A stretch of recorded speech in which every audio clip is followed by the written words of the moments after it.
আসছে বিরাট অশনি, আগামী 72 ঘন্টায় আবার চরম ভুল বদল। শনিবার কি হতে চলেছে?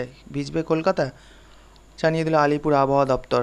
পাক পুজো পর্বে ফের নিম্নচাপের কিন্তু একটা হুঁশিয়ারি কিন্তু জানাচ্ছে কিন্তু আলিপুর আবহাওয়া দপ্তর। শনিবারই ঘূর্ণবর্ত তৈরি হতে পারে কিন্তু একটা বঙ্গোপসাগরে।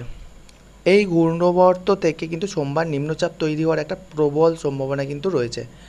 নিম্নচাপটি তৈরি হওয়ার পর কোন অভিমুখে যায় এবং তার জেরে বাংলায় কতটা বৃষ্টি হয় সেটাই এখন কিন্তু দেখার।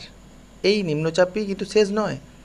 ভারতের মৌসুম ভবন জানাচ্ছে অক্টোবরের প্রথম ও দ্বিতীয় সপ্তাহে বৃষ্টি বাড়তে পারে কিন্তু বাংলায়, অর্থাৎ পুজোর মধ্যে কিন্তু বৃষ্টির সম্ভাবনা থাকছে বলেই মনে করছেন কিন্তু আবহাওয়াবিদরা। শনি ও রবিবার নিম্নচাপের প্রভাবে দক্ষিণবঙ্গের বেশ কিছু জেলায় বজ্রবিদ্যুৎ সহ বৃষ্টির কিন্তু একটা আশঙ্কা জানিয়েছে। উড়িষ্যা সংলগ্ন এবং উপকূলের জেলাগুলোতে বিক্ষিপ্ত ভারী বৃষ্টির আশঙ্কা। শুক্র ও শনিবার দক্ষিণবঙ্গে জলীয় বাষ্প বেশি থাকায় আর্দ্রতাজনিত অস্বস্তি বাড়বে।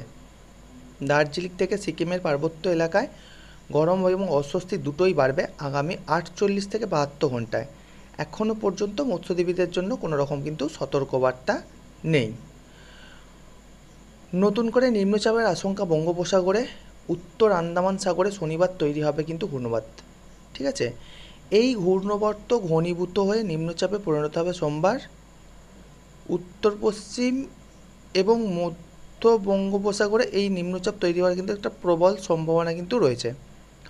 মূলত পরিষ্কার আকাশ, রোদ ঝলমলে পরিবেশ, শুক্রবার দিনভর কোথাও কোথাও আংশিক মেঘলা আকাশের সম্ভাবনা। ভারী বৃষ্টির কোনো সম্ভাবনা নেই এই সপ্তাহে। তাপমাত্রা ক্রমশ বাড়বে, বাতাসে জলীয় বাষ্প থাকায় আর্দ্রতা কিন্তু একটা বেশি থাকার কিন্তু সম্ভাবনা রয়েছে। এই সপ্তাহে কিন্তু কোনো বৃষ্টির সম্ভাবনা নেই ঠিকই, কিন্তু শনিবার দিন থেকে কিন্তু ঘূর্ণবর্ত তৈরি হচ্ছে এবং যেটা কিন্তু গভীর নিম্নচাপে পরিণত হতে পারে কিন্তু সোমবার দিন, অর্থাৎ সোমবার দিন থেকে কিন্তু আবারও কিন্তু নিম্নচাপের শুরু হচ্ছে এবং প্রচণ্ড একটা বৃষ্টির কিন্তু সম্ভাবনা কিন্তু তৈরি হচ্ছে। ঠিক আছে, অন্যদিকে স্বাভাবিকের আশেপাশে থাকবে দিন ও রাতের তাপমাত্রা।